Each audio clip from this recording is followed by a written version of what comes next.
أعوذ بالله من الشيطان الرجيم. بسم الله الرحمن الرحيم. وإذ أخذنا ميثاق بني إسرائيل لا تعبدون إلا الله وبالوالدين إحسانا وذي القربى واليتامى والمساكين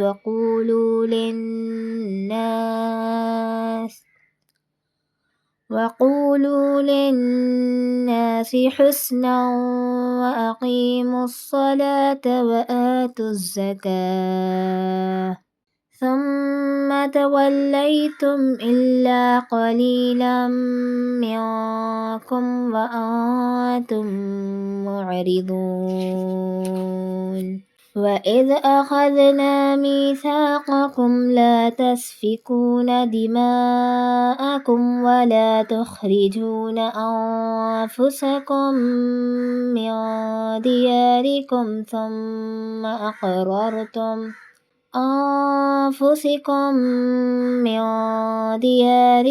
ثم أقررتم وأنتم تشهدون. ثم أنتم هؤلاء تقتلون أنفسكم وتخرجون فريقا منكم من ديارهم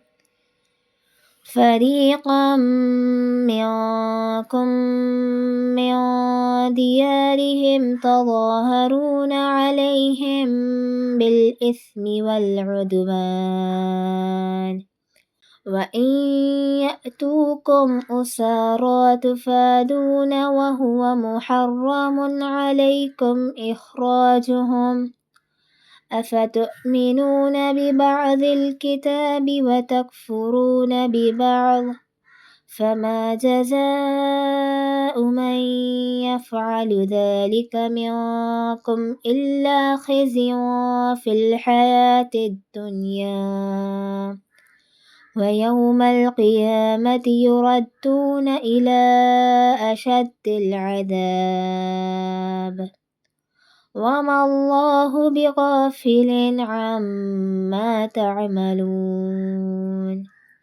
أولئك الذين اشتروا الحياة الدنيا بالآخرة فلا يخفف عنهم العذاب ولا هم ينصرون.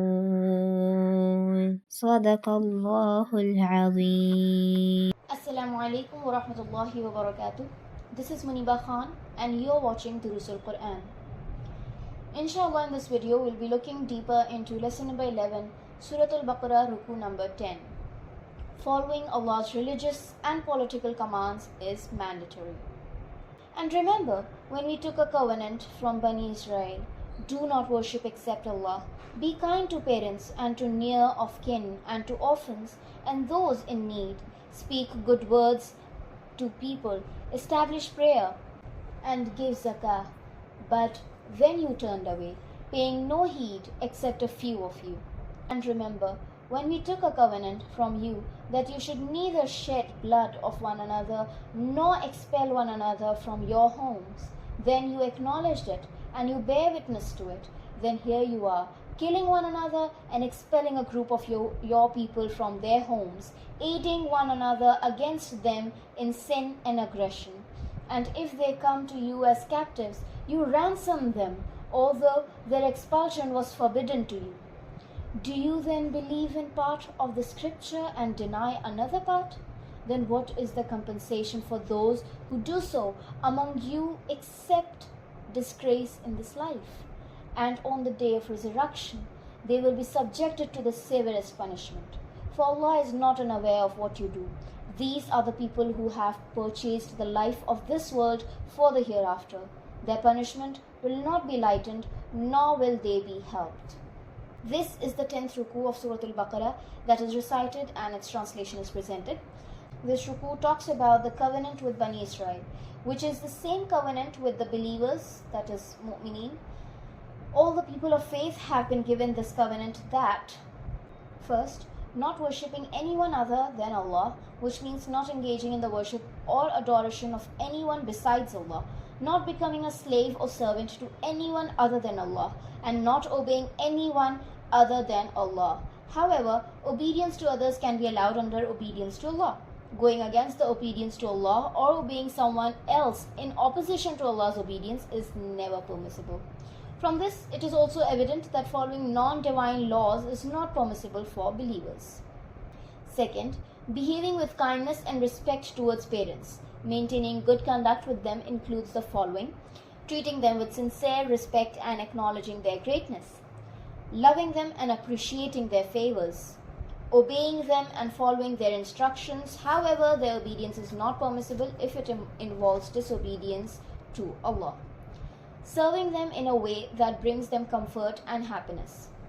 Avoid saying "oof," an expression of annoyance to them and causing them grief. Praying for them during their life and after their death. Treating your father's friends as uncles and your mother's friends as aunts and behaving well with them. If your parents are disbelievers and polytheists, make efforts to show them the path of truth. If they are sinful or disobedient to Allah, strive to guide them onto the right path. The third covenant is treating relatives, orphans, and the needy with kindness, meaning fulfilling their needs, inquiring about their well-being, and striving to alleviate their sorrows and difficulties. In cases of ignorance and misguidance, guiding them towards knowledge and the right path. Fourth, speaking kindly to ordinary people. The most significant right of ordinary people is to be guided to the right path. Concern should be shown for their hunger, thirst, nakedness, and ignorance. Assistance should be provided with their medicine and other necessities. No action or treatment should be done to them that goes against humanity. Fifth, performing namaz, that is prayers. Namaz is a comprehensive training for a person. It makes a person capable of fulfilling the rights of Allah and fellow beings, provided it is performed with conscious devotion. The right to perform it should be exercised. All its shariat, that is prerequisites, farais, that is obligations, and arkan, that is pillars, must be met. Nawafil, that is optional, and mustahabat, that is recommended, should also be taken care of. Namaz should be performed in congregation for men and with continuity. Special attention must be paid towards achieving its objectives. Sixth, giving zakah. This is an essential act of worship. By fulfilling it, a person can rid themselves of the diseases of narrow-mindedness, miserliness, and greed for wealth. By being capable of fulfilling the rights of Allah, a person becomes capable of fulfilling the rights of fellow human beings with dedication and sincerity. It purifies one's soul and wealth, bringing blessings to one's possession. Performing prayer and giving zakah are both terms from the Quran, through which one is directed towards fulfilling the rights of Allah and fellow human beings. The whole religion comes within their scope. Unfortunately, the majority of Bani Israel strayed from this covenant. It is regrettable that today a significant portion of Muslims is also negligent in fulfilling the rights of Allah and fellow human beings. Another covenant was made with Bani Israel, which was not exclusive to them but was taken with all the believers. We can call this covenant the covenant of community or the covenant of brotherhood. Its two provisions are mentioned here. A. Not killing each other, considering shedding blood among yourselves is forbidden. B. Not exiling each other nor depriving anyone of their homeland. These two principles are essential for Iman and Islamic brotherhood. Allah reminds Bani Israel that you affirmed this covenant in the past and you are bearing witness to it now. Yet, you are the ones who engage in killing and bloodshed among yourselves. You are the ones who oppress one group, engage in wrongdoing, and commit the sin of exiling. When captives come to you, you use the book of Allah to justify your actions and engage in the practice of ransom, that is, fidya, dealing with releasing prisoners. The Quran unequivocally mentions this situation by asking whether you believe in a part or some parts of the book of Allah and rejects others. This is indeed a grave sin, and its punishment in this world is humiliation and disgrace. The severity of this sin is such that its punishment is not limited to humiliation and disgrace in this world alone. Instead, those who follow some of Allah's commandments while ignoring others will face an even more severe punishment in the hereafter. From this, it is clear that despite having control over more than 50 governments in the world, the Muslim Ummah today is in the state of humiliation and disgrace. This is because in almost every place where they hold power, they have either completely ignored Islamic laws, selectively implemented them, or diluted them with various innovations. In this way, it has provided evidence of its crime of having faith in some parts of Allah's book and not having faith in others through its actions. The point is that if Muslims in the world, whether in India or elsewhere, want a life of dignity in this world and to be saved from the most severe punishment in the hereafter, they should strive to follow all the commands and laws of Allah's book. Because whatever actions and behaviors Bani Israel were engaged in during the time of the Quran revelation, or doing similar actions today, or whatever the Muslim Ummah is doing today, Allah is fully aware of them. No criminal can escape His grasp and apprehension. In the last verse of this ruku, Allah Almighty declares that those who neglect the hereafter and prioritize this world will not be saved from the grip of the divine punishment. Not to speak of being saved from punishment, there will be no reduction in it, nor will they receive any help from anywhere. This is a brief explanation of this ruku. Let's also note its points so that further contemplation can be done, imprinting it in our minds and making it easier to seek guidance from it, inshallah.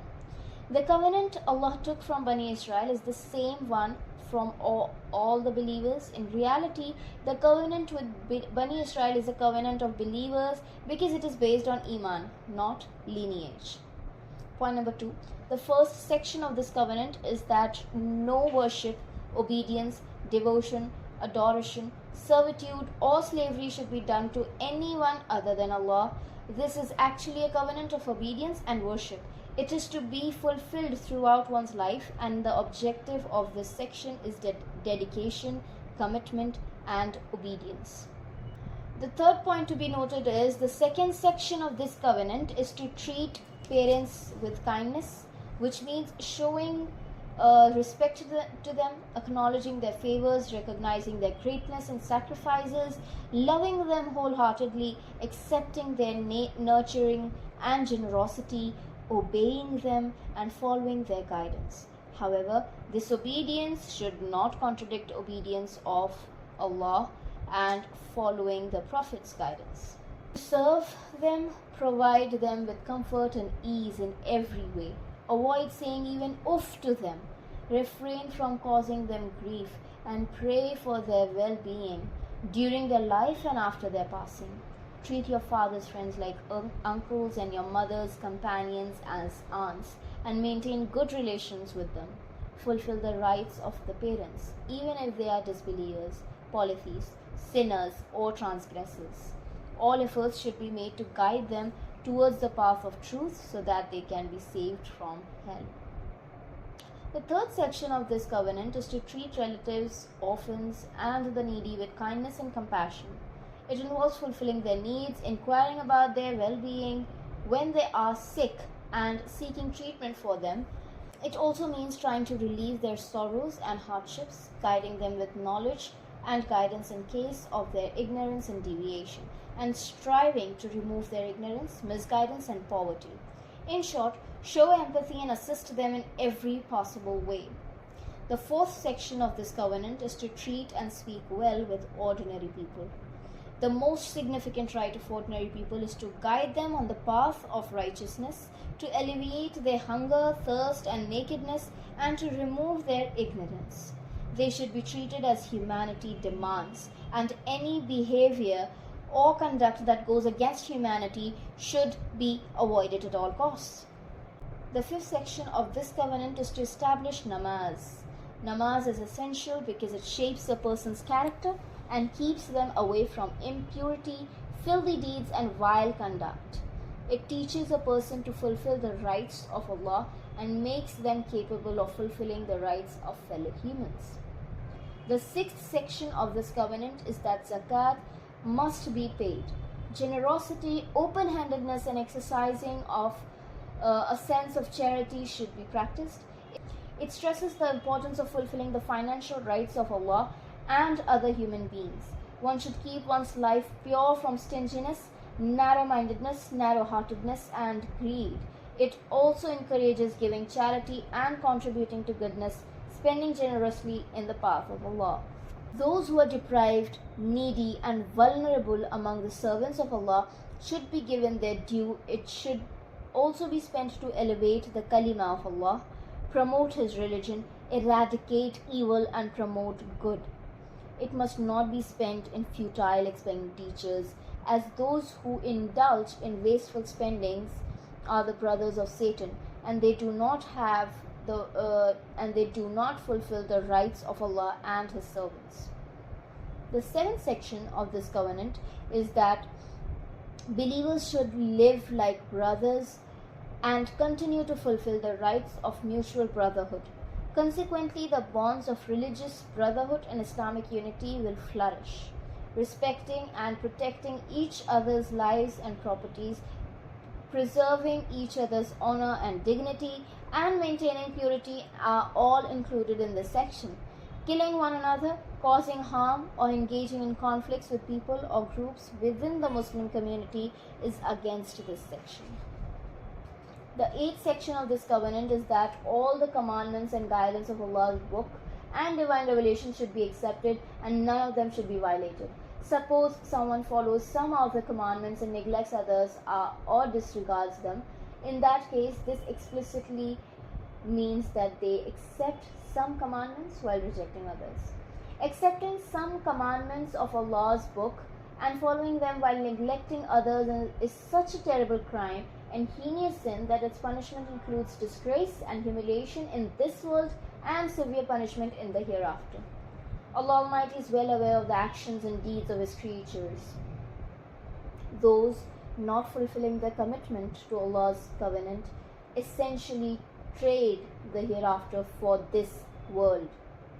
The punishment for those engrossed in the world and forgetful about the hereafter will not be reduced, and they will not find help from anywhere to escape from this punishment.